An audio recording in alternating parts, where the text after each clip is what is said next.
Esto es Encuentros con la Historia.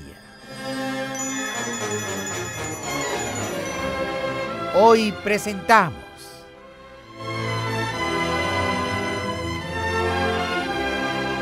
el segundo capítulo de la serie, El Imperio, dueños de la grandeza por 196 años.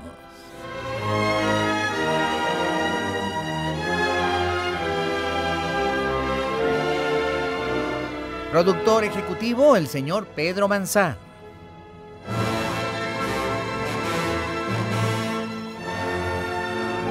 Productora asociada, Araceli Piña.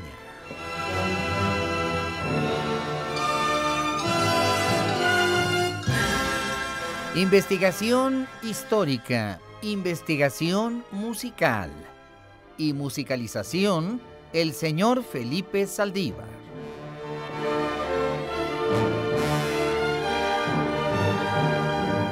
Efectos físicos, efectos especiales y operación técnica, don Jorge Alonso.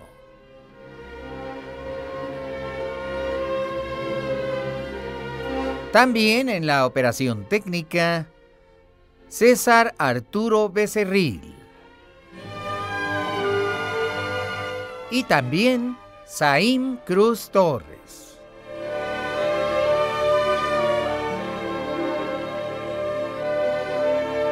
Y todos bajo la dirección de tu amigo, el doctor Pepe Cruz, responsable de la creación y de la redacción del libro histórico.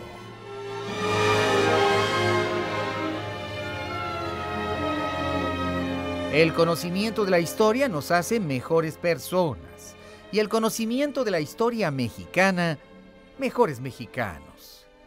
Mexicano, haz un esfuerzo. Conoce tu historia.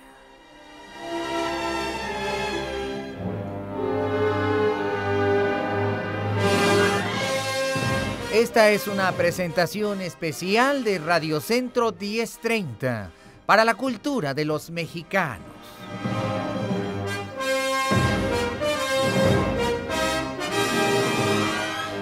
En el capítulo anterior habíamos presenciado la salida de los pueblos de Aztlán Chicomostoc, el lugar de las garzas y de las 7 cuevas, guiados por Tenoch, aquel mítico señor. Desde los tiempos del antiguo caudillo Meshi, los aztecas, palabra que significa habitantes de Aztlán, habían iniciado una peregrinación sagrada por el centro de México viniendo del norte, que les trajo hasta la tierra de Anáhuac o Anahuac. Ahí habían peregrinado durante mucho tiempo en torno a varios lugares como Chapultepec, Tacubaya, Mexicalcingo y otros, hasta que en el mes de julio de 1325, guiados por su sacerdote y guiados por su Dios, encontraron un islote donde el águila estaba posada en el tunal. El gran Dios, aquel por quien se vive, había hablado. Y entonces los aztecas, desafiando a todos sus enemigos dentro del Valle de México, se establecieron en 2 islotes, el de México Tenochtitlan, llamado así en honor a los caudillos Meshi y Tenoch, y en el de Tlatelulco. Pero los aztecas no tenían linaje de reyes, y querían ser un pueblo que tuviera un rey. Fueron entonces para ver al gran rey que les había apoyado, el rey de Culhuacán o Culhuacán, y le pidieron a uno de sus principales para convertirlo en su rey.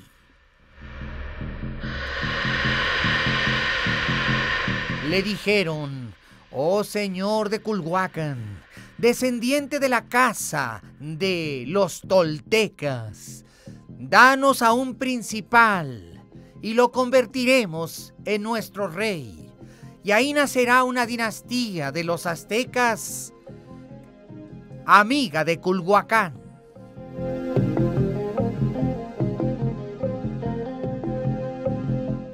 Finalmente el rey de Culhuacán permitió que su nieto Acamapistli fuera a Tenochtitlan y se convirtiera en el rey de los aztecas.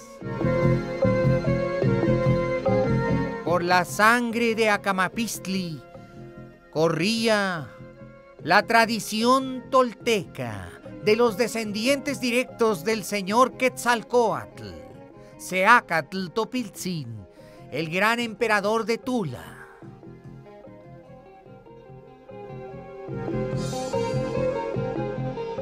Así nació la Casa Imperial de México Tenochtitlan, mezclado de las sangres de los que llegaron de Aztlán y de la sangre de los descendientes de Tula, de la Toltecayotl y de Seacatl Topiltzin.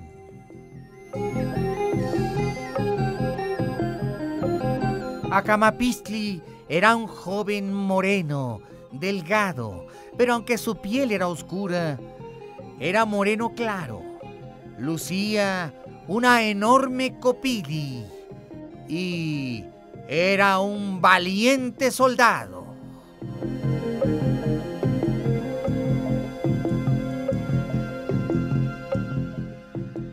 El rey Tezozomoc de Azcapotzalco era el hombre más poderoso entonces en el Anáhuac.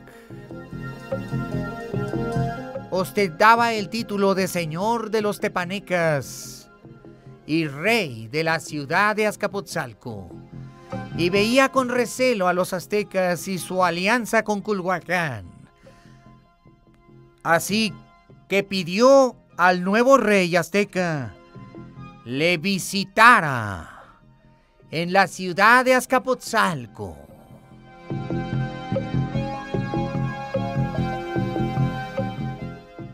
Los aztecas tenían mucho miedo y le dijeron: no vayas, joven príncipe nuestro rey, porque Tezozomoc es cruel y maligno y ve con envidiosos celos tu reino.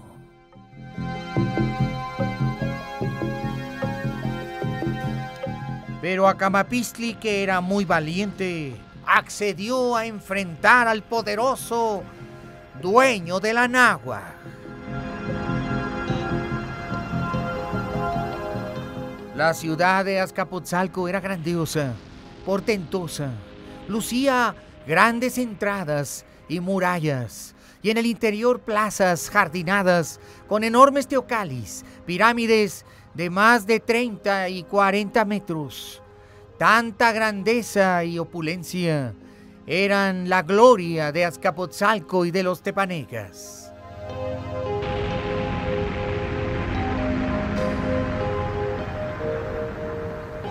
Finalmente se escucharon los caracoles, símbolo del protocolo real de Azcapotzalco, de que se acercaba un vasallo importante, porque los aztecas pagaban tributo a Azcapotzalco. Las grandes puertas cubiertas de concha y de jade se abrieron, dejando ver un gran recinto en el que había pebeteros ardiendo, hechos de fina piedra cubierta de turquesina. Al fondo de la gran habitación de Calicanto, en la que podían verse fastuosos murales pintados por las manos diestras de jóvenes toltecatzin, se podía ver ardiendo junto al gran fuego la silueta del emperador de Azcapotzalco, el gran señor Tezozomoc.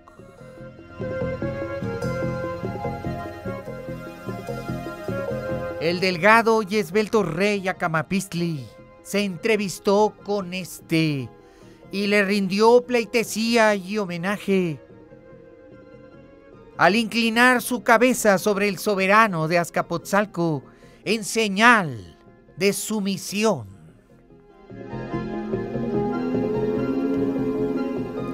Tezozomoc era un hombre viejo y canoso. Era un hombre experimentado y cruel.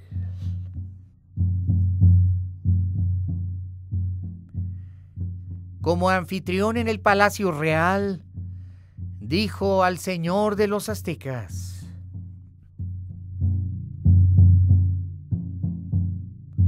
bienvenido seas, rey de Tenochtitlan.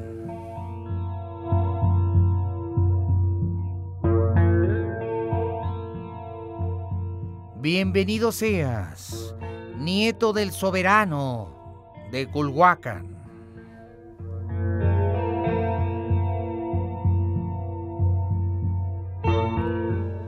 Mucha prosperidad y abundancia te colmen, y que los dioses del Anáhuac te protejan, señor.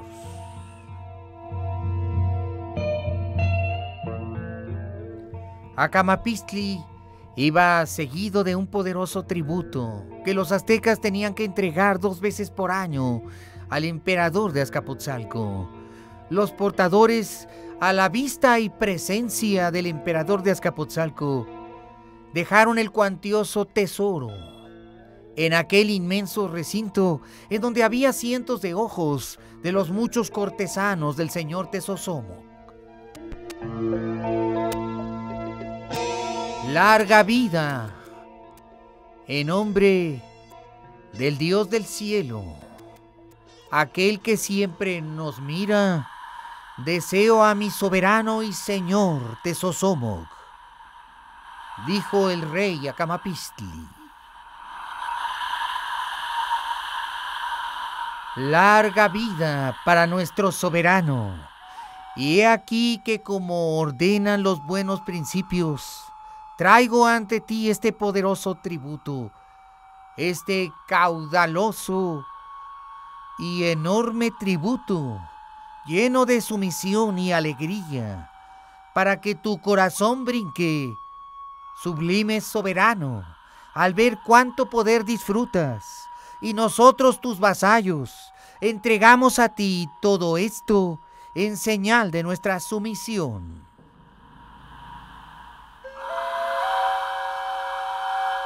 Sentado en su sitial de piedra, frente a la severa mirada de sus cortesanos y los capitanes de su ejército, el soberano de Azcapotzalco, un hombre soberbio, se acercó hasta donde estaban las relucientes mantas, que por cientos de ellas habían sido depositadas en sus suntuosos y lustrosos pisos de piedra.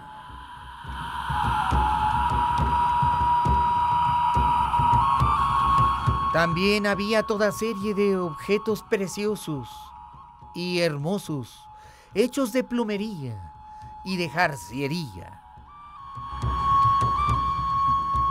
Cestos llenos de copal, y también cestos inmensos en donde había piedras finas de lapislázuli y también pepitas de oro.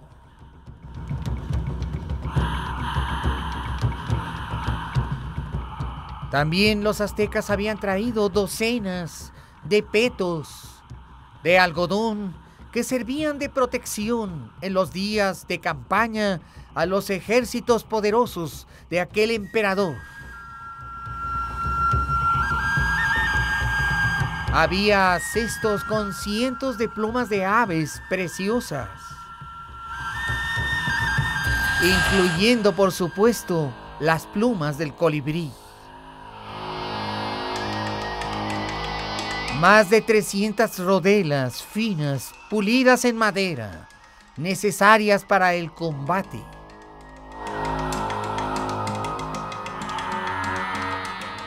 Y más de 4000 lanzas, todo aquel tributo había sido entregado a los de Azcapotzalco. Pero al poderoso Tezosomoc aquello no le pareció suficiente y dijo a Acamapistli: me he enterado, poderoso vasallo, que estás construyendo puentes entre las dos islas y que Tenochtitlan prospera y florece y se construyen los templos a tus dioses y a los dioses de nuestros abuelos. Y me da mucho gusto que tanta prosperidad inunde a tu ciudad y país. Pero puesto que gozáis de la protección del poderoso ejército tepaneca, toda esa prosperidad también nos pertenece a nosotros.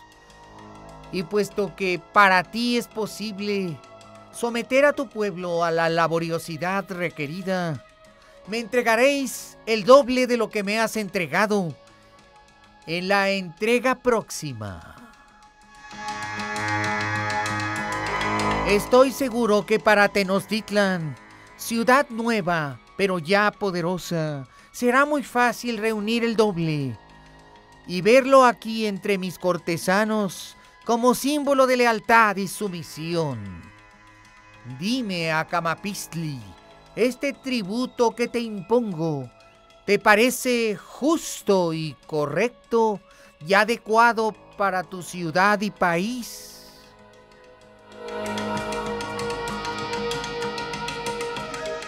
Acamapistli, que era sabio soberano, miró a su interlocutor a los ojos y le dijo sabiamente: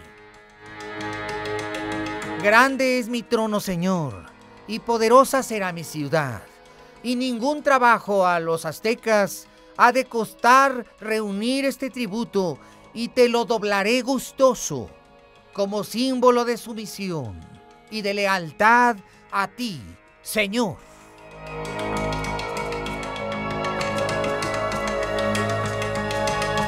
Entonces Acamapistli miró a su alrededor y vio a los cortesanos de Azcapotzalco con gestos y caras de burla y de risa por aquella tan enorme humillación. Con su corazón herido, pero con sabiduría tolteca, Acamapistli se retiró a su ciudad en paz, mientras que los cortesanos de Tezosomoc, muertos de risa, se burlaban de los aztecas. Tal era la vergüenza que debía soportar, pero llegaría el día y la hora en que el sabio colibrí, aquel por quien se vive, el sabio mago colibrí, haría a aquel pueblo pagar cara su ofensa. Y pensando esto, Acamapistli regresó a Tenochtitlan y fue ovacionado de su gente, sin conocer la terrible humillación de la que había sido objeto.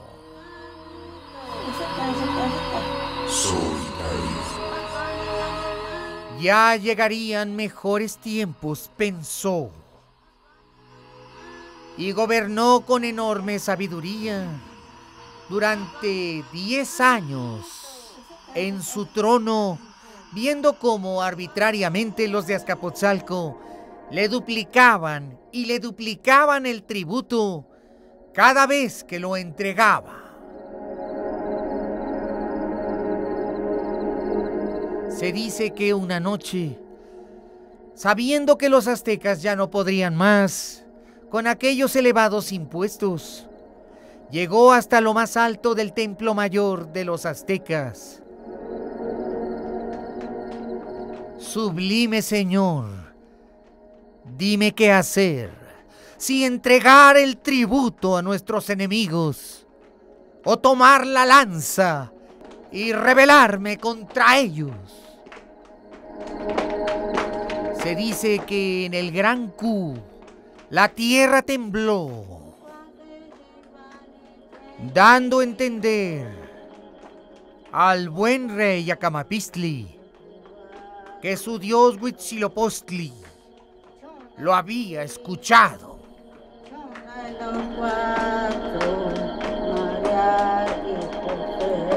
Vamos a mensajes.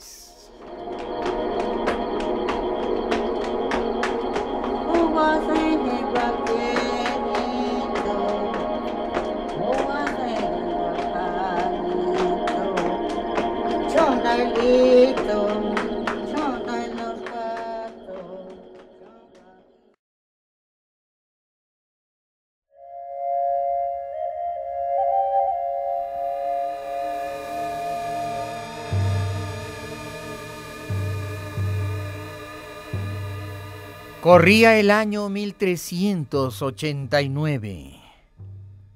Años felices de prosperidad y abundancia. Acamapistli había gobernado como había prometido, con sabiduría y refinamiento, con opulencia y grandeza, pero a la vez con humildad, sencillez y moderación.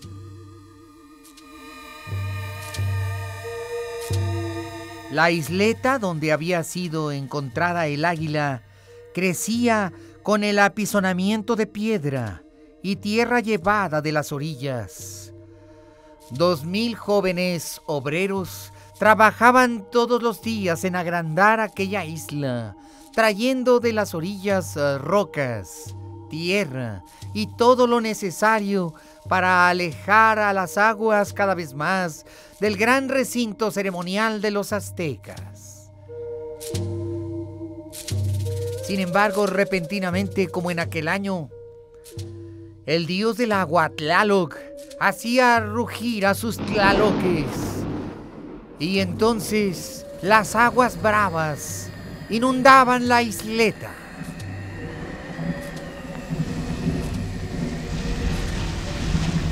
Laboriosamente los aztecas trataban de echar el agua fuera de sus islas. Acamapistli ya no era tan joven, pero había administrado tan bien su reino que inclusive tuvo la brillante idea de construir una especie de rompeolas. A pesar de la turbulenta temporada de lluvias, las aguas se pacificaron y se alejaron a partir de septiembre. La isleta de piedra había resistido la hostilidad de las aguas. El gran rey Acamapistli declaró 7 días de fiesta. La ciudad, otrora marginal, se estaba convirtiendo en una bella urbe.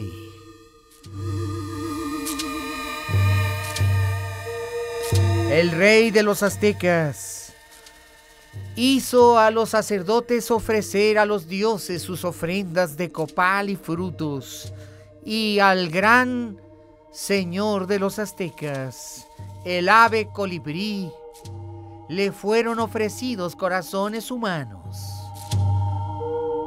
Se danzó y se bailó durante 7 días, porque había sido terminada la gran obra del rey. Se habían construido finalmente las calzadas y las calles. Tenochtitlan se veía ahora una ciudad digna de la estirpe de su origen.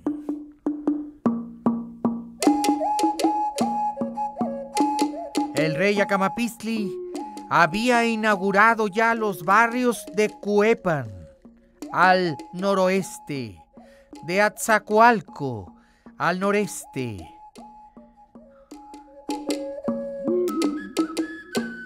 el de Moyotlán al suroeste y el de Soquiapan al sureste. Los antiguos jacales de cañas donde vivía la gente ahora se habían reemplazado y eran casas de cal y canto.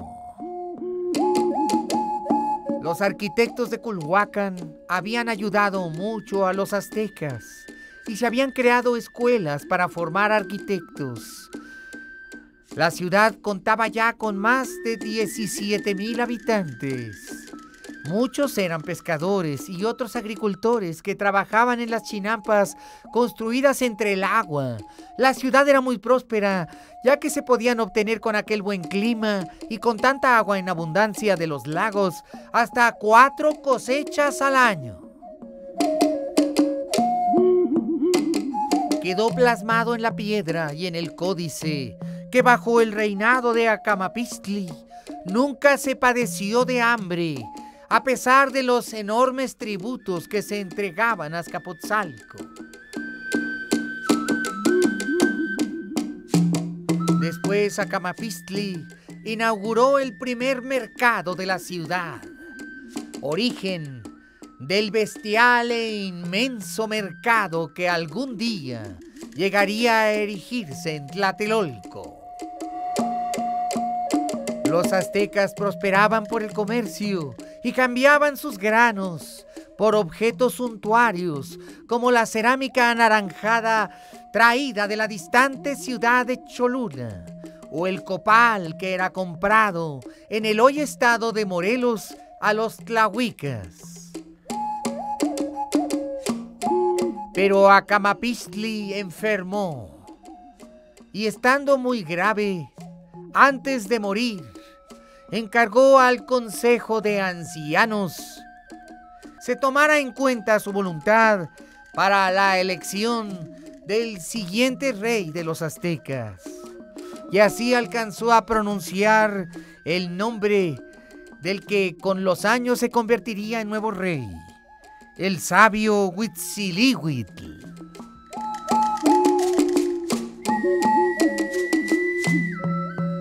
Las plañideras empezaron a llorar y el gran huehuetl sonó.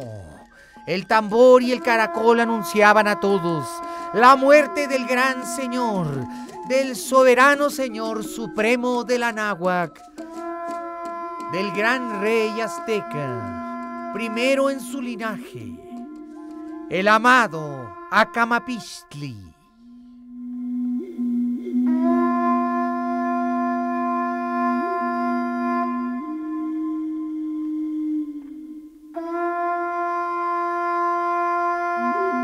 Por 7 meses los aztecas no tuvieron rey, hasta que finalmente el consejo deliberó. Ahí los ancianos de la nueva nobleza tendrían que tomar una decisión. ¿Quién sería el sucesor? ¿Quién tan digno, capaz de emular el gran trabajo hecho por Acamapixtli sería?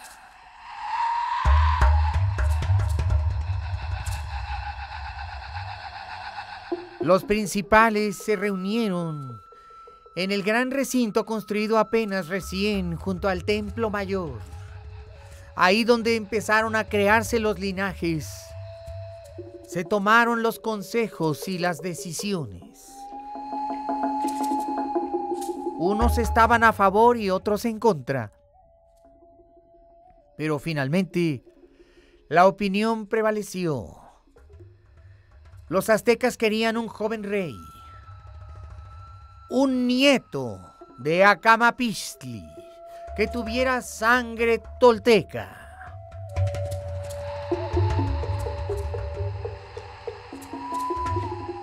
El consejo estaba integrado por los 4 calpulis y había representantes de cada uno de ellos.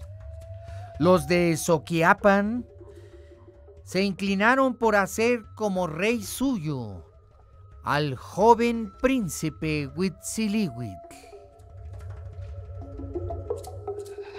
Los de Cuecopan no estaban muy de acuerdo. Los de Atzacoalco también votaron por Huitzilihuitl. Y finalmente los de Moyotlán también.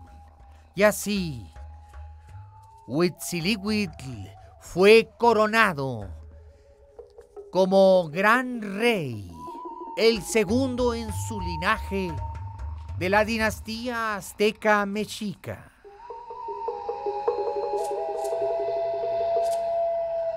Huitzilihuitl era más bajo en estatura que su antecesor, moreno y de rasgos finos.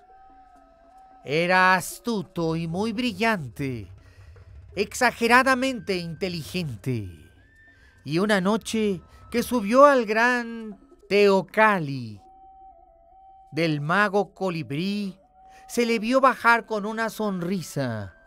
Muchos se decían, es que, como Tlatoani que es, tiene potestad para hablar con el dios, y este seguramente que le ha aconsejado.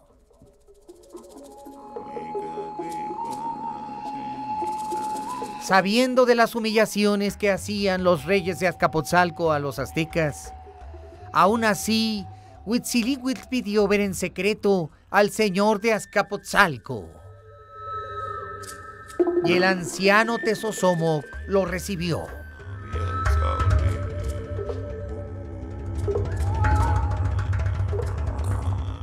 Había grandes y poderosos reyes entonces en Anáhuac.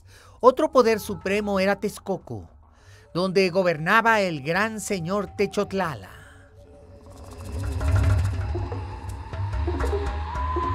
Por aquel entonces el reino de Texcoco era rico y poderoso, y los tepanecas querían asegurar la lealtad de los aztecas a su favor, por si se aproximaba una guerra contra Texcoco. Así es que el señor de Azcapotzalco recibió en privado a Huitzilihuitl unas cuantas semanas después de haberse coronado como rey de los aztecas.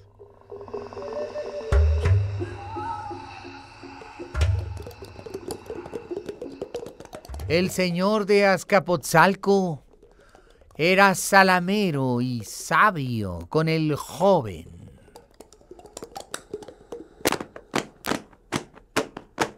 Y le decía: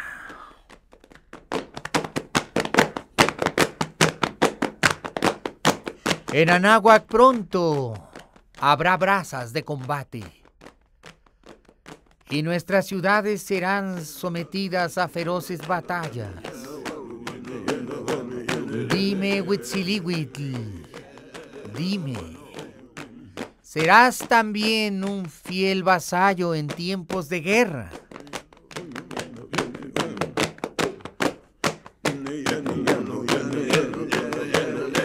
Entonces el joven Huitzilihuitl dijo al amo de Anáhuac: para demostrarte de mi lealtad, como tú sabes, no he elegido princesa para hacerla mi reina. Dame tú a una princesa de Azcapotzalco y seremos parientes, gran rey.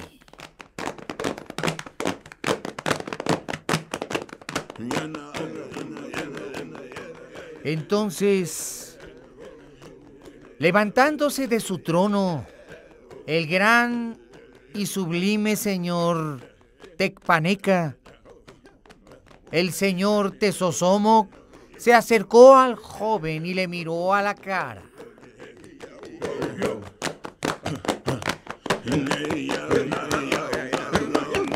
Celebro tu sabiduría, joven.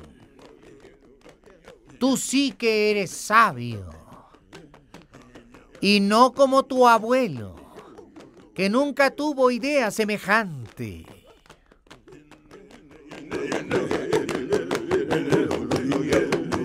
Te enviaré a una princesa del más puro linaje. Así honraré a los aztecas y seremos parientes, pero también aliados. Y con una sonrisa maliciosa, el gran rey Tepaneca pretendió despedir al joven príncipe convertido en flamante rey de los aztecas. Los dos estaban felices. Ahora el joven rey Huitzilihuitl sería pariente del hombre más poderoso de la Anáhuac. Y ahora que eran parientes, pensó, ya los aztecas no tendrían que pagar esos penosos tributos. En verdad que Huitzilihuitl era inteligente. Vamos a mensajes.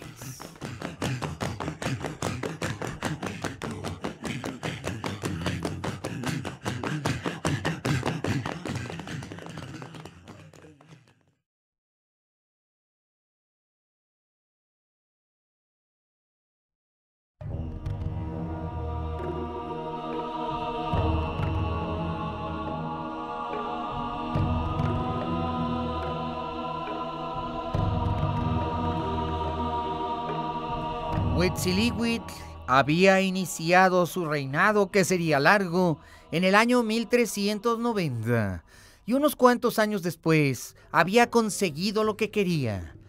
El tributo que pagaban los aztecas era ahora apenas simbólico, y así la ciudad de Tenochtitlan empezó a crecer y crecer y crecer, y a encumbrarse con plazas y templos, y así vino por fin el tiempo de la grandeza azteca. Siendo aliados de Azcapotzalco, los aztecas tenían ahora majestad y poder, e inclusive podían convertirse en poderosos aliados. A la muerte de Techotlala, los texcocanos, país poderoso que tenía su capital en Texcoco, descendientes del gran linaje, tuvieron que enfrentarse en guerra con Azcapotzalco.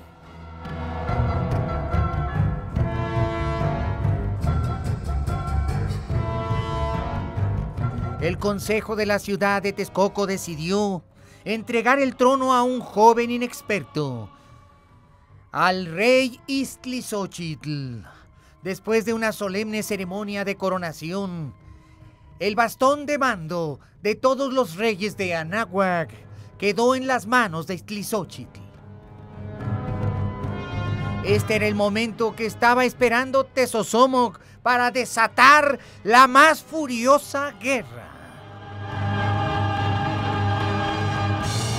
Ahora que era aliado de los aztecas, le servirían de manera mucho más grata. Así es que hizo traer a Huitzilihuitl y, convirtiéndolo en capitán del imperio de Azcapotzalco, le dio orden de lanzar sus ejércitos aztecas contra Texcoco.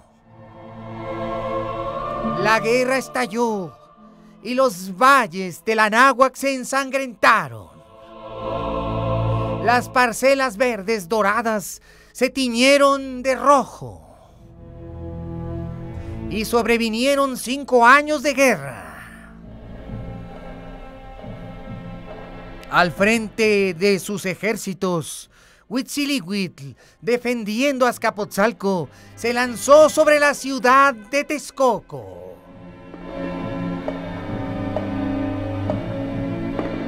La fuerza de aquellos tepanecas sumados a los aztecas y otros aliados fue avasalladora. A pesar de que al lado de Texcoco estaban pueblos venidos de muy lejos y antiguas ciudades poderosas como los tlaxcaltecas y los cholultecas, así como los huejotzincas, ya nada podía hacerse. Texcoco estaba incendiándose y quemada. Huitzilihuitl ordenó a sus fieros caballeros aztecas atacar Texcoco y acabar con ella. El joven rey Iztlizóchitl salió con su hijo Nezahualcóyotl en brazos, huyendo para las montañas. Los soldados enemigos, aztecas y azcapotzalcas, estaban muy cerca de las inmediaciones de aquel bosque. Los capitanes de Azcapotzalco siguieron al ejército texcocano en su huida. El joven príncipe Nezahualcóyotl, heredero de la corona de Texcoco, trepó en un árbol. Los enemigos llegaron y atónito y desgarrado Nezahualcóyotl estaba viendo morir a su padre en las manos de sus enemigos. Horrorizado estuvo a punto de gritar, pero se puso la mano en la boca para no hacerlo. Texcoco había desaparecido y su gran rey estaba muerto. Y ahora los aztecas se encumbraban con parte de esa gloria. La ciudad más poderosa después de Azcapotzalco, llena de riquezas, fue saqueada y parte de los tesoros se condujeron a Tenochtitlan. Los aztecas hicieron una gran ceremonia para festejar su victoria. Era el inicio, el comienzo de su grandeza. Huitzilihuitl los había conducido a la victoria. Y ahora en Tenochtitlan todos los fuegos alumbraban el nacimiento de una nueva era de grandeza.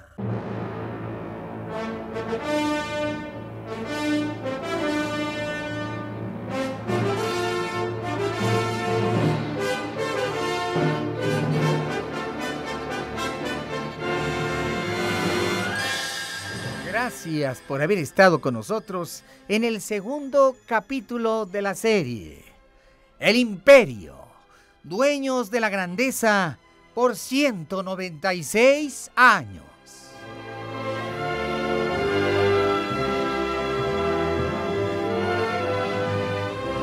El conocimiento de la historia nos hace mejores personas. Y el conocimiento de la historia mexicana, mejores mexicanos. Mexicano, haz un esfuerzo. Conoce tu historia.